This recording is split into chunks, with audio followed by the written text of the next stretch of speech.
네, 반갑습니다. 한자를 쉽고 빠르게 공부하는 한자 공부 요렇게 시간입니다. 이번 시간은 군사졸, 병졸졸이라는 글자와 그 글자가 만들어내는 총 9개의 글자를 공부해 보도록 하겠습니다.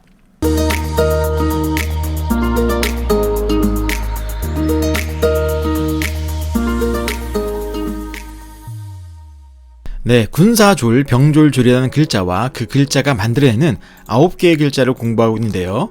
자, 이번 시간에 공부할 글자들의 모양을 먼저 보도록 하겠습니다. 자, 이 글자들이 바로 이번 시간에 공부할 글자들인데요.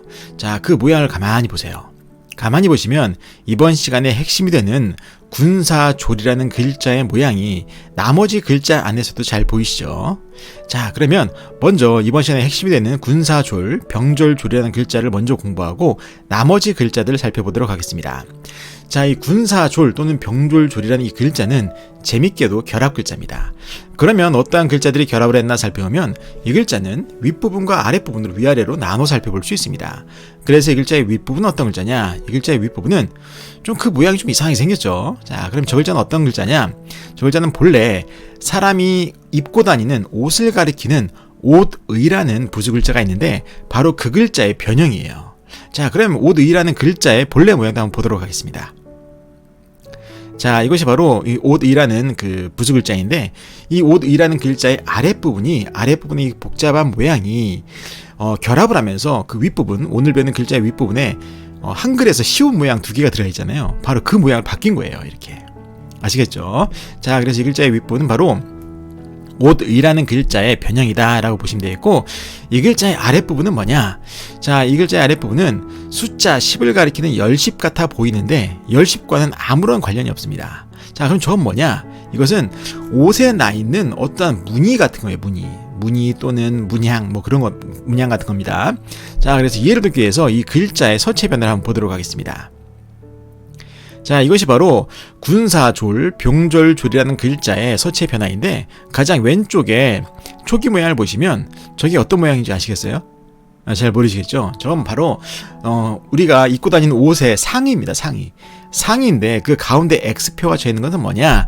이게 바로 어떠한 무늬 같은 거예요. 무늬, 표시, 그런 건데 이건 뭐냐? 이것은 예전에 하인이나 아니면 군사들 중에서도 계급이 낮은 그런 군사들이 입고 다녔던 옷이라고 합니다. 그래서 그렇게 신분을 표시하기 위해서 어떠한 것을 표시해 놨는데, 옷에 표시해 놨는데 바로 그것이 이 병졸졸이라는 글자의 초기 모양이에요. 아시겠죠? 그래서 요즘에 서체로 넘어오시면 윗부분에 옷의라는 부분과 아랫부분에 열십이라는 그 모양, 열십자 같은 그 모양이 숫자 10을 가리키는 게 아니라 옷에 있는, 옷의 신분을 드러낼 수 있는 어떠한 무늬 같은 거였다라고 여러분들 생각하시면 되겠어요. 아시겠죠? 자, 그래서 이것은 그 당시에 이 글자가 만들어질 당시에 신분을, 낮은 계급의 신분을 가리키는 그러한 옷이었는데 이것이 낮은 하인들이 군대를 가면 그 사람들이 장수가 될 수 있겠습니까? 신분사회에서 힘들었겠죠. 그래서 대부분 군사들로, 일반 사병으로 이렇게 입대를 하게 되는데 그 사람들이 주로 입었었던 옷을 표현한 글자다라고 보시면 되겠어요. 자, 그래서 이 글자는 군사라는 뜻도 있고 병졸이라는 뜻이 있습니다. 그리고 중요한 뜻이 갑자기라는 뜻이 있어요. 갑자기는 왜 갑자기냐? 이것은 바로 그 병사들이 전쟁에 이렇게 딱 우리가 참전하게 되면 가장 먼저 싸움에 나가는 그 계급이 병졸들이 이렇게 창과 칼을 들고 나가잖아요. 바로 그거예요. 그렇게 전쟁에 나갔을 때 갑자기는 뭐냐? 갑자기 죽어서 이제 돌아오는 겁니다. 굉장히 좀 슬프죠. 그래서 갑자기란 뜻도 있고 갑자기 죽는 거예요. 이렇게 싸우다가 갑자기 이제 그런 화살이나 그런 걸 맞아서 뜻하지 않게 갑자기 죽는 것을 나타낸 거고, 그리고 마치다는 뭐냐? 마치다. 그 병졸의 생이 맞춰지는 겁니다. 그리고 죽다란 뜻도 있어요. 이게 죽다는 뭐냐? 병사들이 전쟁에 나가서 죽는 것처럼 그렇게 많은 병사들이 죽었겠죠. 그래서 그런 죽다의 뜻도 있는 그런 글자다라고 여러분들이 생각을 하시면 되겠습니다. 참 요즘에 그 러시아와 우크라이나가 전쟁을 하고 있는데 바로 그런 것들 연상해 보세요. 연상해 보시면 요새 전황을 이렇게 알리는 그런 뉴스를 보게 되시면 몇 명이 죽었다, 몇 명이 죽었다. 뭐 제가 듣는 그러한 뉴스를 보니까 10,000명 이상이 벌써 죽었다고 하더라고요. 그것처럼 이렇게 병사들의 피가 큰 겁니다. 그래서 군사 또는 병졸의 뜻도 있지만 갑자기 또는 마치다, 죽다라는 뜻도 있는 그런 글자다라고 여러분들이 생각하시면 되겠습니다. 자, 그래서 여러분들이 평소에 이렇게 군대 입대하는 그러한 장병들의 모습을 보시거나 아니면 요즘 전쟁에 관련된 뉴스를 접하실 때마다 이 군사조리라는 글자를 연상하시면 쉽게 바지될 거라 생각이 듭니다.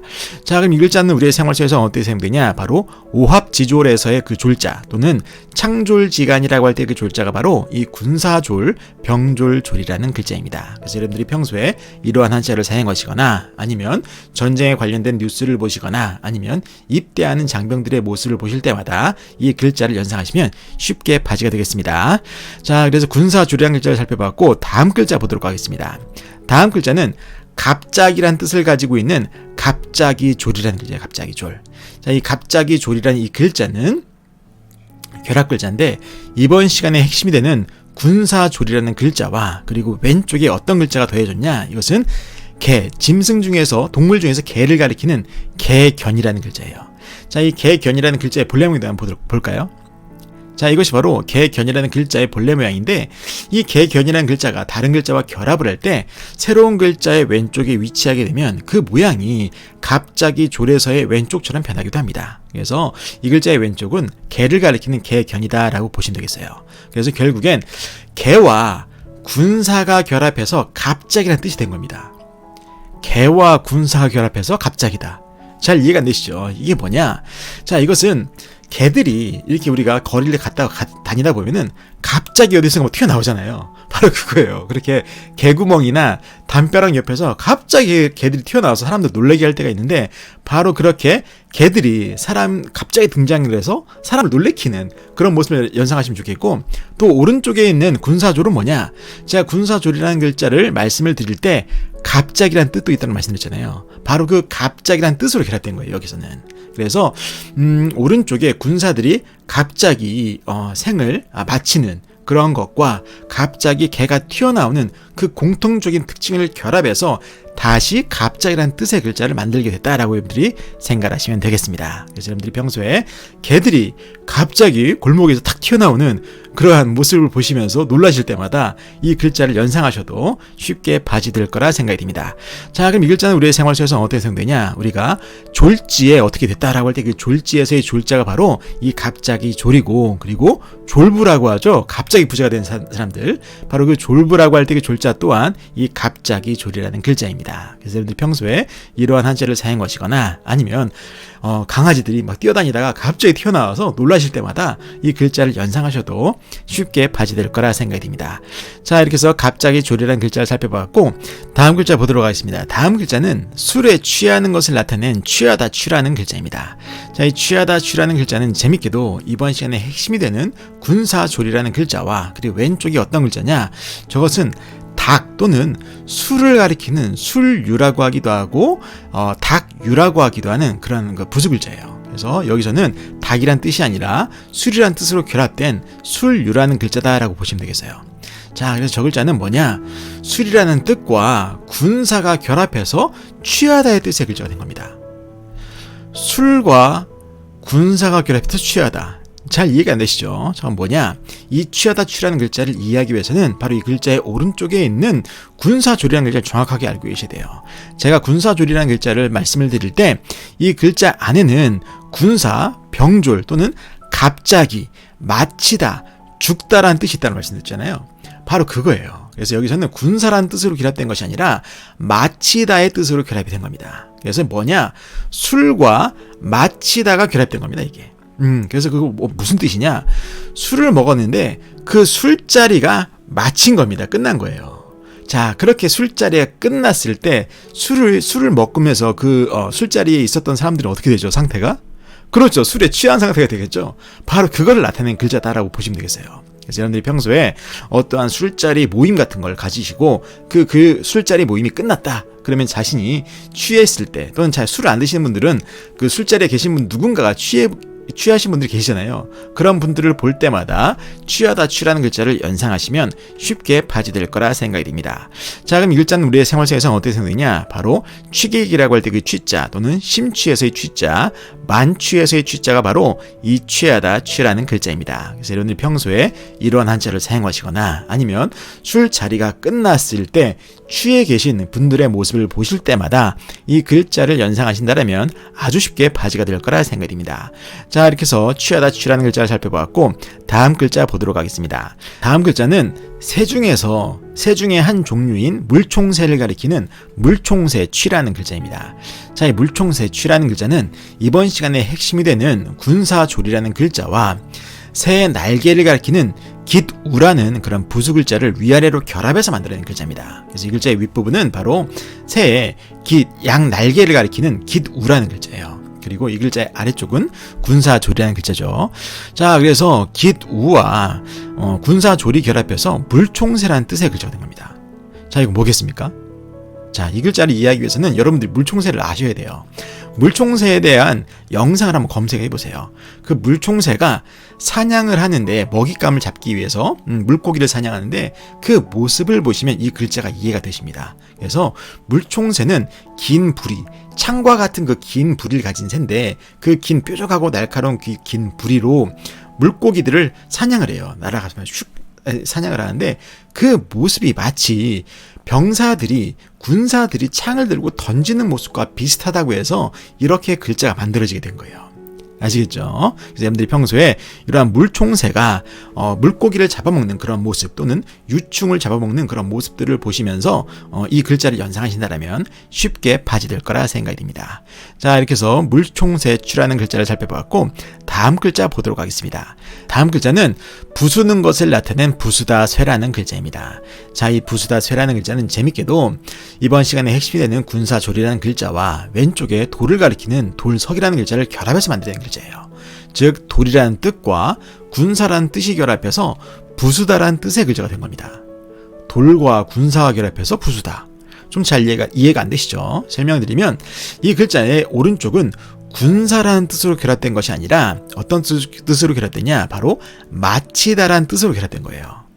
군사조리는 여러 가지 뜻이 있잖아요. 근데 그 중에서 마치다라는 뜻으로 결합되다라고 보시면 되겠습니다. 그래서 이 글자는 돌과 마치다가 결합해서 부수다라는 뜻의 글자가 됐다라고 보시면 되는 거예요. 자, 그럼 이게 무슨 뜻이냐? 자, 이것을 해석하는 방법이 크게 두 가지가 있는데, 첫 번째로 뭐냐? 왼쪽에 있는 이 글자의 왼쪽 부분에 있는 돌석이라는 글자는 어떤 의미냐? 바로 그 어떤 돌을, 단단한 돌을 의미하는 거예요. 그래서 그 돌을 이용해서 어떠한 사물을 깬다라고 부신다라고 생각해 보세요, 여러분들. 예를 들어서 호두를 부신다라고 생각해 보세요. 그럼 어떻게 하겠습니까? 그죠? 돌을 들어서 호두를 향해서 내리치겠죠.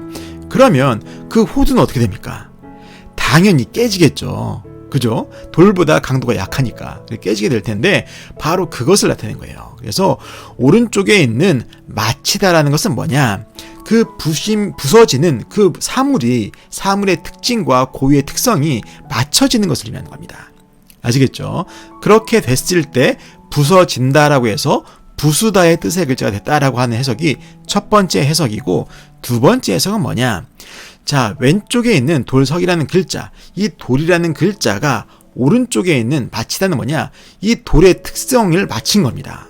즉, 돌이 부서진 거예요. 돌이 풍화작용에 의해서 점점 깨지고 부서진 겁니다. 그래서 부수다라는 뜻의 글자가 됐다라고 하는 해석이 두 번째 해석이에요.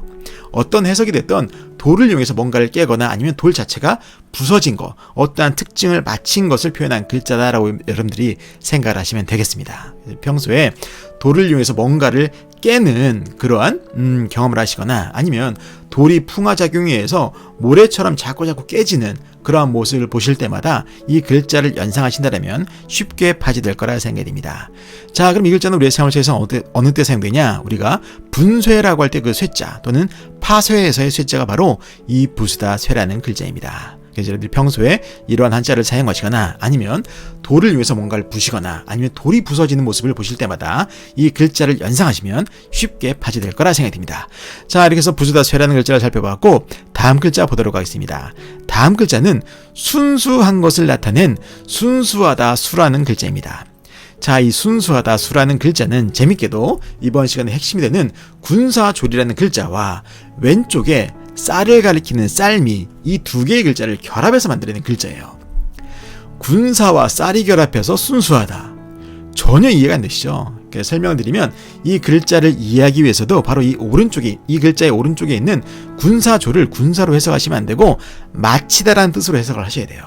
자, 그럼 뭐겠습니까? 그렇죠. 쌀과 마치다가 결합해서 순수하다의 뜻의 글자가 된 거예요. 이건 뭐냐? 쌀이 마치는 게 뭐냐? 이것은 쌀을 우리가 수확을 해서 쌀을 얻기 위해서 벼를 수확하죠. 그 벼를 수확해서 도정 과정을 거치게 됩니다. 그래서 쌀이 나오는 건데 바로 이 오른쪽에 있는 마치다는 그 도정 과정을 마치는 거예요. 그랬을 때 순수한 쌀이 나온다라고 해서 순수하다의 뜻의 글자가 된 겁니다. 굉장히 재밌죠. 그래서 여러분들 평소에 쌀밥, 하얀 쌀밥을, 쌀을 볼 때마다 이 글자를 연상하시면 쉽게 파지될 거라 생각이 듭니다. 그래서 그러한 하얀 백미를 보시면 저거는 순수하게 도정이 된 쌀이구나, 흰 쌀이구나 라고 생각하시면서 이 순수하다 수라는 글자를 연상하시면 쉽게 파지될 거라 생각이 듭니다. 자, 그럼 이 글자는 우리의 생활 속에서 어느 때 사용되냐? 우리가 순수라고 할 때 그 숫자가 바로 이 순수하다 수라는 글자입니다. 그래서 순수하다 수라는 글자를 살펴봤고 다음 글자 보도록 하겠습니다. 다음 글자는 굉장히 피곤해하고 파리한 모습을 표현한 파리하다 최라는 글자예요. 파리하다 최. 재밌게도 이 글자는 이번 시간의 핵심이 되는 군사조리라는 글자와 왼쪽에 마음심이라는 글자를 결합해서 만드는 글자예요. 즉 마음과 군사가 결합해서 파리하다의 뜻의 글자가 된 겁니다. 자, 이거 뭐겠습니까? 그렇죠. 이 글자는 바로 연상이 되시겠죠? 요즘에 우크라이나와 러시아가 전쟁을 치르면서 그 전황들이 나오잖아요. 전황들이 나올 때 거기서 러시아 군사들이 도망했다라는 그런 기사가 나오면서 자신의 부모님한테 전화하는 모습이 나왔잖아요. 그 모습을 보니까 어떠세요? 군사다운 모습이 보이십니까? 아니죠. 정말 이 사람이 초췌하고 굶고 힘들어서 파리한 모습을 보이잖아요. 바로 그것을 표현한 거죠, 이게. 그래서 일반 군사들이 피곤하고 힘들어서 지쳐서 힘들어하는 모습을 표현한 글자다라고 보시면 되겠습니다. 그래서 그렇게 힘들어하는 왼쪽의 군사의 오른쪽의 군사의 왼쪽 뭡니까? 그 마음을 나타내서 파리하다라는 글자가 된 거예요. 재밌죠? 그래서 평소에 이렇게 지쳐있는 그런 폐잔병들의 모습을 보시거나 아니면 힘든 훈련을 하고 난 다음에 정말 푹 퍼져있는 그런 장병들의 모습, 훈련 후의 모습, 그런 모습들을 보실 때마다 와, 정말 힘들어서 또는 지쳐서 파리한 모습이다 라고 생각하시면서 이 파리하다 최라는 글자를 연상하신다면 쉽게 파지될 거라 생각이 듭니다. 자, 그럼 이 글자는 우리의 생활 속에서 어떻게 생각되냐? 우리가 초췌하다라고 할 때 그 최자가 바로 이 파리하다 최라는 글자입니다. 자, 이렇게 해서 파리하다 최라는 글자를 살펴봤고 다음 글자 보도록 하겠습니다. 다음 글자는 모이는 것을 나타내는 모이다 최라는 글자입니다. 모이다 최. 자, 이 글자는 어떤 글자냐? 이번 시간의 핵심이 되는 군사조리라는 글자와 그리고 풀을 가리키는 풀초, 이 두 개의 글자를 위아래로 결합해서 만들어낸 글자입니다. 즉 풀과 군사라는 뜻이 결합해서 모이다라는 뜻의 글자가 된 거예요. 풀과 군사가 결합해서 모이다. 좀 어느 정도 감이 잡히시죠? 자, 이것은 뭐냐? 여러분들 한번 생각해 보세요. 군사가 군사 개별적으로 움직이는 사람도 있겠지만, 그런 군사도 있겠지만 대부분 군대를 이루어서 크게 이렇게 모여 있죠. 어떤 분대 단위 또는 대대 단위, 중대 단위 이렇게 모여 있잖아요. 바로 그거예요. 군사들이 이렇게 딱 모여 있을 때 힘을 발휘하기 때문에 이렇게 쭉 모여 있는데 바로 그렇게 군사들이 모여 있는 모습과 그리고 풀들이 막 우거져서 막 나잖아요. 자라잖아요. 바로 우리 풀이 우거져서 함께 모여서 자라는 그런 모습을, 그 공통적인 특징을 결합해서 만드는 글자입니다. 그래서 풀이 모여서 자라는 모습, 그리고 군사들이 모여서 움직이는 그런 모습들을, 그 특징을 결합해서 모이다 최라는 글자가 됐다라고 여러분들 생각하시면 되겠습니다. 그래서 여러분들 평소에 어떻게 군대가 다 같이 모여서 행군을 하거나 이동하는 모습, 또는 어떠한 풀들이 군락을 이뤄가면서 같이 모여서 자라는 모습을 보실 때마다 이 모이다 최라는 글자를 연상을 하시면 쉽게 파지될 거라 생각이 듭니다. 자, 그럼 이 글자는 우리의 생활 속에서 어느 때 사용되냐? 바로 발최에서의 최자가 바로 이 모이다 최라는 글자입니다. 그래서 여러분들 평소에 이러한 자를 사용하시거나 아니면 풀이 모여 있거나 군사들이 모여 있는 모습을 보실 때마다 이 글자를 연상하신다면 쉽게 파지될 거라 생각됩니다. 자, 이렇게 해서 모이다 최라는 글자를 살펴봤고, 다음 글자 보도록 하겠습니다. 다음 글자는 우리의 신체 내부 기관 중에 장 중에 하나인 췌장을 표현하는 췌장최라는 글자예요. 췌장최.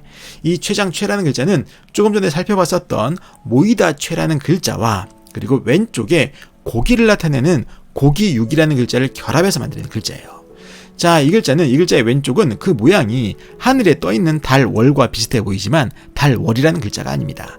자, 이것은 고기를 나타내고 사람의 신체를 가리키는 글자인 고기육이라는 부수글자가 있는데, 그 글자가 다른 글자와 결합을 할 때 새로운 글자를 만들어내서 왼쪽에 위치할 때 그 모양이 마치 달월과 비슷하게 변하기도 해요. 그래서 이 글자의 왼쪽은 바로 고기육이라는 글자다라고 보시면 되겠어요.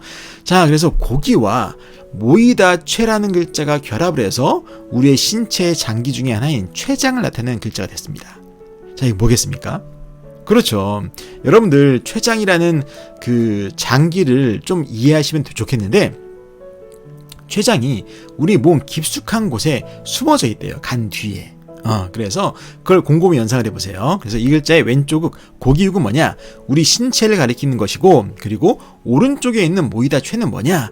이 췌장이 다른 장기들이 모여있는 그 가운데, 그 속에 숨어있기 때문에 모여있는 장기에 숨어있는 장기다라고 해서 이 모이다 최를 결합해준 거예요. 재밌죠? 그래서 여러분들 평소에 이렇게 췌장이 간 뒤에 다른 장기들이 막 모여있는 그 가운데 숨어있는 그런 췌장을 여러분들 연상하시면서 이 췌장최라는 글자를 연상하신다면 쉽게 파지될 거라 생각이 듭니다. 자, 이 췌장최라는 글자는 당연히 우리가 췌장이라고 할 때 그 췌자가 바로 이 췌장최다라고 여러분들이 생각하시면 되겠습니다. 자, 이렇게 해서 이번 시간에 공부한 글자 9글자를 모두 다 살펴봤는데요. 이번 시간에 공부한 글자들을 정리하면서 마무리 짓도록 하겠습니다.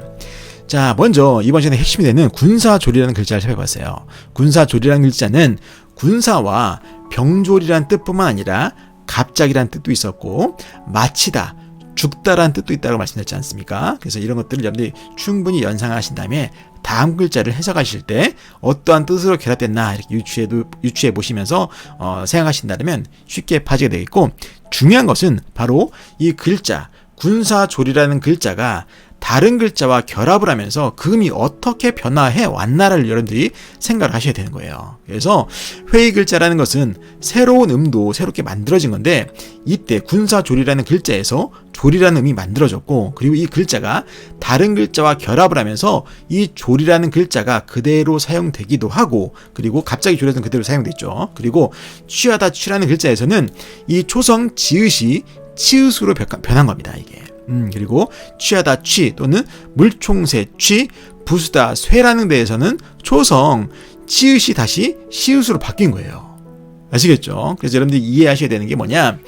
초성 지읒과 시옷과 치읒은 자유롭게 변한다라고 여러분들 생각하시면 되겠어요. 그래서 소조초 공식이라고 하는데, 그렇게 소조초 이 범위 안에서 자유롭게 변한다라고 여러분들이 생각하시면서 이 글자의 음의 패턴을 이해하시면서 공부하신다면 아주 쉽고 빠르게 공부할 수 있을 거라 생각이 듭니다. 자, 이렇게 해서 이번 시간은 군사조리라는 글자와 그 글자가 만들어내는 총 9개의 글자를 살펴봤고, 이번 영상이 도움이 되셨다면 좋아요와 구독 버튼 그리고 알림 설정도 눌러주시고 저는 다음 시간에 뵙도록 하겠습니다.